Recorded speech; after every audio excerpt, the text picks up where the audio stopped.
My 7-year-old offered my mom a drawing, but she threw it into the fire and said, "Go play somewhere else. This is family time." My daughter froze. I took her hand, stood up, and said 5 words. The room was dead quiet. Then my dad whispered, "Please, not here." When I tell people what happened that night, they always pause at the same part. The moment my mother threw my daughter's drawing into the fire. Some think I'm exaggerating. Some think I must have misunderstood. But I didn't. I was standing right there. It was the weekend before Christmas, and we were at my parents' house for the annual family gathering, which mostly meant a stiff dinner with my parents. My sister Allison, her husband, and their 2 golden children, Chase and Ella. It always felt more like an audition than a holiday. And somehow, no matter how hard I tried, I was always the understudy to Allison's lead. I brought my daughter, Mia, who's 7 and one of the kindest souls I've ever known. She'd worked on a drawing all morning. It was a goofy little picture of the whole family sitting around a fireplace with our names scribbled above cartoon heads. She even gave my dad a cape and called him Super Grandpa. She colored it with the new markers I got her from the dollar store. She held it with both hands like it was treasure and said she wanted to surprise Grandma. I smiled and told her to go for it. She walked into the living room, heart wide open, holding that picture like a peace offering. My mother didn't even look at it properly. She took it, glanced for maybe a second, then crumpled it up and tossed it into the fire like it was a napkin. Then she waved me off and said, "Go play somewhere else. This is family time." Mia froze, like her brain couldn't catch up to what just happened. I don't even remember standing up. I just remember grabbing her hand and saying 5 words that silenced the room. "We're leaving. Keep your picture." My sister raised an eyebrow. My dad's mouth opened a little, but no sound came out. Then he whispered, "Please, not here." I looked at him, then at my mother, who had already turned back to her wine like it was nothing.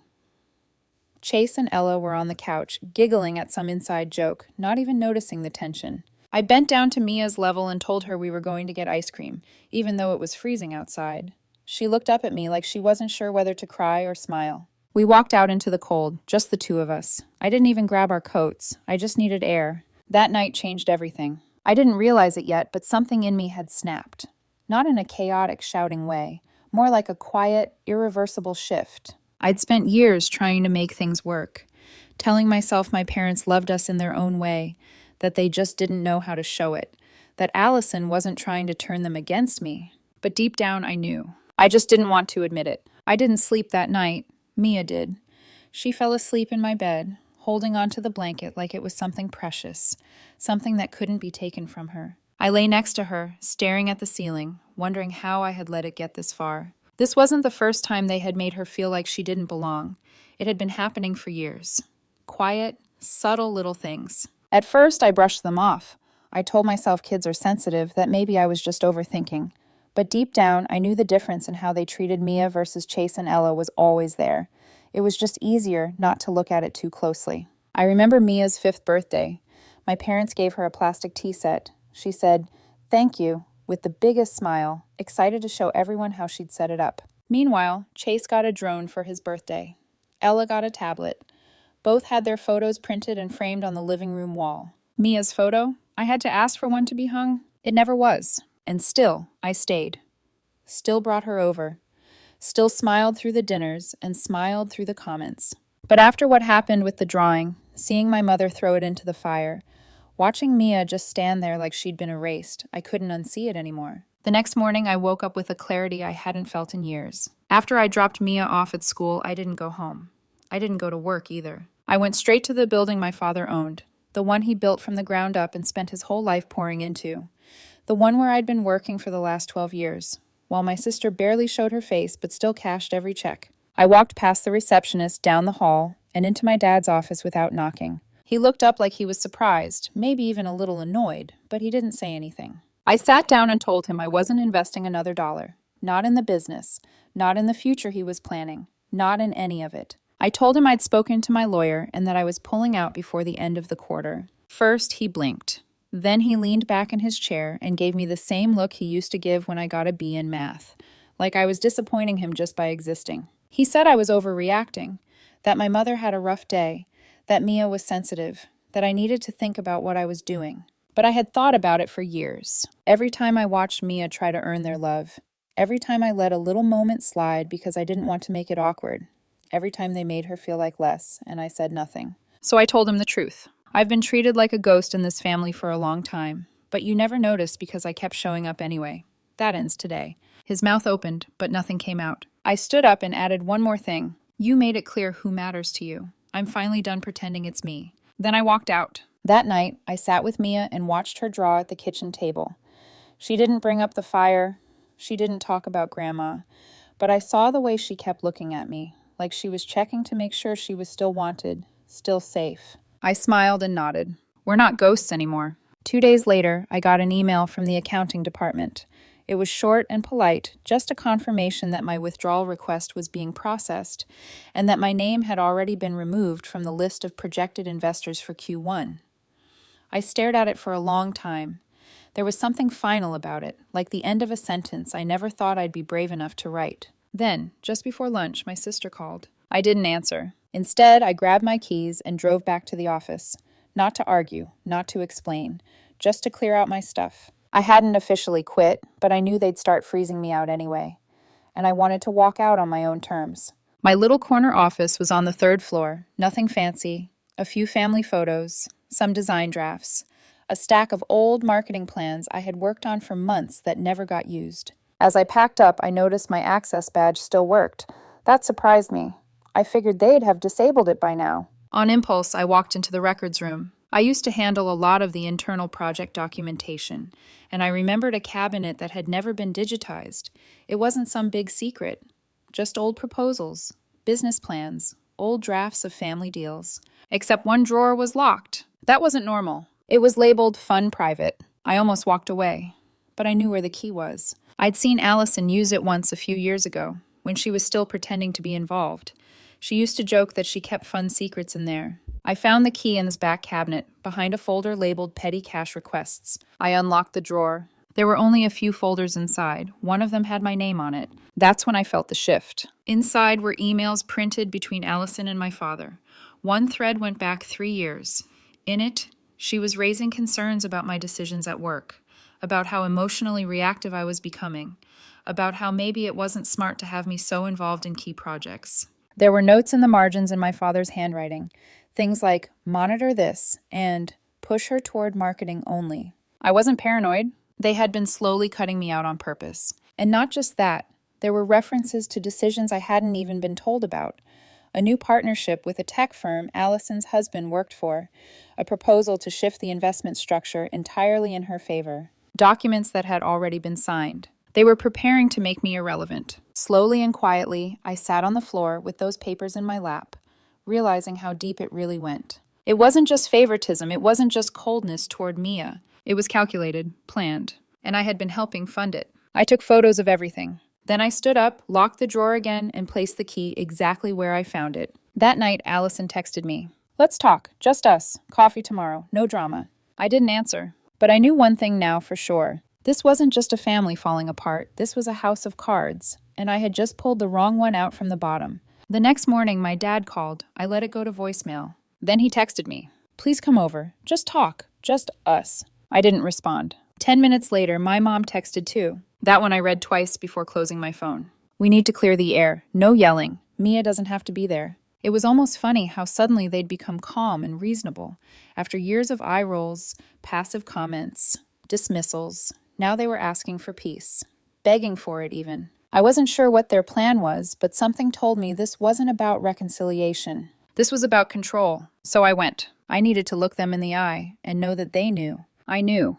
When I pulled into the driveway, I noticed 2 things immediately. First, Allison's car wasn't there. Second, the house looked almost staged, like they were trying to create the illusion of normal. Candles were lit. A tray of cookies was on the table. Soft music was playing in the background. They greeted me at the door like nothing had ever happened. No mention of the fire, no mention of the emails. Just my mother's arms awkwardly open. My dad saying Frida, like he was trying to hold in some revelation. We sat. They talked first. They said they wanted to reset, that they'd made mistakes, that they loved Mia. Of course they loved her. They just hadn't known how to connect with her. They blamed generational differences. My mom even pulled out an old photo of me at Mia's age and said she sees so much of me in her. It was rehearsed. All of it. I said nothing for a long time. Then I asked them if they had already signed the new partnership deal with Ryan, Allison's husband. The air changed instantly. My dad froze. My mom blinked and looked at him. So I kept going. I told them I'd seen the files, the emails, the notes, every plan they made behind my back. I didn't raise my voice, I didn't cry. I just laid it out, piece by piece. They tried to deny it at first. My dad said I must have misunderstood. My mom claimed she didn't know what I was talking about, but they cracked fast. Not because I was intimidating, but because they had never expected me to look behind the curtain. And then, right then, the door opened. Allison walked in holding a bag from a bakery down the street. She froze when she saw me. "Oh," she said, "I thought this was just Mom and Dad." Of course she did. She stood there for a moment, then slowly walked in like she owned the place, set the bag on the counter, poured herself a glass of water. The confidence was sickening. "I guess we're doing this now," she said. I asked her straight, "Why? Why go through all this?" She shrugged, said it wasn't personal, said I was always too soft to really take the lead, that I didn't understand how the world worked, that my problem was that I always believed being good would be enough. Then she smiled, an actual proud smile, and she said something I'll never forget. "You're not the villain, Frida. You're just the loose thread." For the first time in my life, I didn't argue. I just stood up, took out my phone, and showed them the photos of the documents. I said, "If you try to use my shares, my name, or anything I've built to prop this thing up, I'll take every piece of this to court." Then I walked out. They didn't follow. For a while, I thought that would be it, that they'd bury it, go quiet, and move on without me. But 3 weeks later, everything started to fall apart. It started with a call from a number I didn't recognize. I almost let it go to voicemail, but something told me to answer. It was a woman from the bank, politely asking if I had recently authorized a line of credit expansion for Myers & Company. She said the paperwork had already been submitted, signed electronically under my name. It just needed final confirmation. I told her I hadn't signed anything. She paused for a second, then said the system had flagged the signature as inconsistent with previous documents. She was just calling to be sure. I asked her to send me a copy, which she did immediately. There was my name, forged in clean digital print. Dated last week, filed under senior partner, a title I no longer held. My stomach turned. They hadn't just moved on without me. They were actively using me. I got quiet after that. I didn't yell. I didn't storm into the office. Instead, I started making calls. 2 accountants I used to work closely with confirmed that multiple documents in the last month had included my name. Some were contracts. Some were internal memos greenlighting budget moves I had never seen. One of them admitted he assumed I'd quietly come back after all that drama. That's how normal it was for Allison to speak on my behalf. But the real break came when a junior staff member, someone I trained myself, forwarded me a PDF that wasn't supposed to reach me. It was a draft pitch to a new investor. My name and credentials were listed front and center as co-lead. The investor, according to the email thread, had already agreed on the condition that I was still involved. That's when it clicked. They needed my name to land the deal. Allison had been trying to forge my return on paper without ever involving me, just like she always did, grabbing credit, skipping the work, rewriting the truth. I took the rest of the day and prepared one email. It was clean, factual, direct. I sent it to the executive team, finance, legal, and a few others who needed to see it. Subject: immediate removal of name and liability. I am no longer affiliated with Myers & Company as of date. I have removed all investment and legal ties and have not authorized the use of my name or title in any capacity. Any further action done in my name will be considered fraudulent. I have attached documentation proving unauthorized usage. I am available to speak with the legal team directly. I attached the fake contract, the emails, a screenshot of the forged signature. Then I hit send. The fallout didn't take long. Within 5 days, the investor pulled out. The bank froze the company's access to expansion loans. Legal sent an internal memo that compliance would begin a quiet audit of all leadership decisions for the last year. Allison was suspended. She was seen yelling in the lobby the next morning. Something about sabotage, about betrayal. Someone told me she said I had been planning this from the start, that I always wanted to take everything. That was when I knew she truly didn't understand me at all. Because if I had wanted to take everything, I could have. I didn't. I just stopped letting them take from me. Then, a week later, something unexpected happened. I got a letter in the mail, handwritten, from my dad. The handwriting was uneven. I think it took him a while to get the words right. It wasn't an apology, not directly, but it was close. He wrote about how hard it was to watch things fall apart, about how he hadn't seen what was happening in time, about how loyalty shouldn't come with conditions. But one line stood out, circled at the bottom. We should have protected your daughter the way you protected this family. That line sat with me. Not because it healed anything, it didn't, but because it was the first time he admitted she mattered, that Mia had been invisible to them, and that it was never okay. The next day, they invited me to dinner. No pressure, they said. Just a meal, just the two of us. Mia didn't have to come. But she did, because whatever came next was going to start with her in the open. No more hiding her from their indifference. No more shielding them from consequences. We showed up together. And for the first time, my mother looked Mia in the eyes before she looked at me. I half expected dinner to feel fake or cold, like the kind of apology that's just waiting to end, so everyone can pretend things are normal again.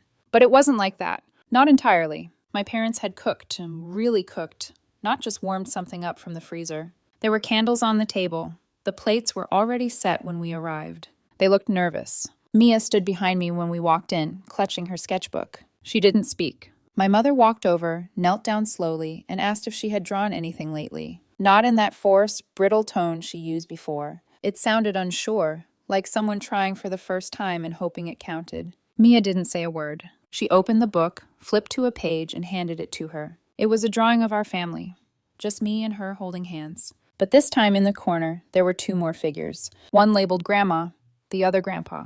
They were standing behind us, not in the middle. My mom blinked at it, then nodded. She quietly asked if she could keep it. Mia shrugged and went to sit at the table. That was the closest she got to forgiveness. And to be honest, it was more than I expected. Dinner wasn't tense, but it wasn't smooth either. No one brought up the business. No one dared mention Allison. Until my dad cleared his throat and said, "We've been speaking with the lawyers about untangling everything, setting it right."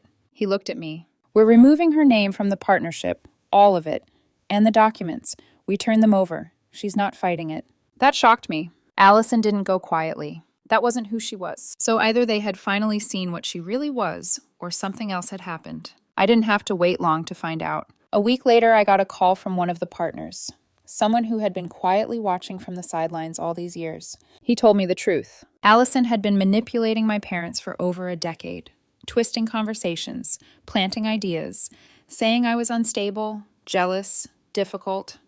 She framed every problem as a Frida problem until they couldn't separate their own thinking from her voice. When things started falling apart, they turned to her for help. She panicked, tried to fake signatures, tried to salvage the lie. But once that collapsed, there was no one else to blame but herself. She didn't just lose the business, she lost control. In the end, the truth came out. Not because I shouted the loudest, not because I made threats, but because I stopped giving. Stopped funding their comfort. Stopped tolerating the erosion of my daughter's joy. Stopped pretending that being loyal meant being quiet. The next time we visited my parents, it was different. Mia was the only child in the room, and for the first time, she didn't feel like an afterthought. My mom helped her cut paper snowflakes. My dad asked about school. No gifts were handed out. No golden treatment. Just time. Real time. And as we were leaving, Mia looked up at me and said, "They see me now." I smiled. "Yeah, they do." This whole thing, the fight, the loss, the truth, it cost a lot. But we got something back that I thought was gone for good. Respect. Not just for me, but for my daughter. And I'll never let that slip again. Good always wins.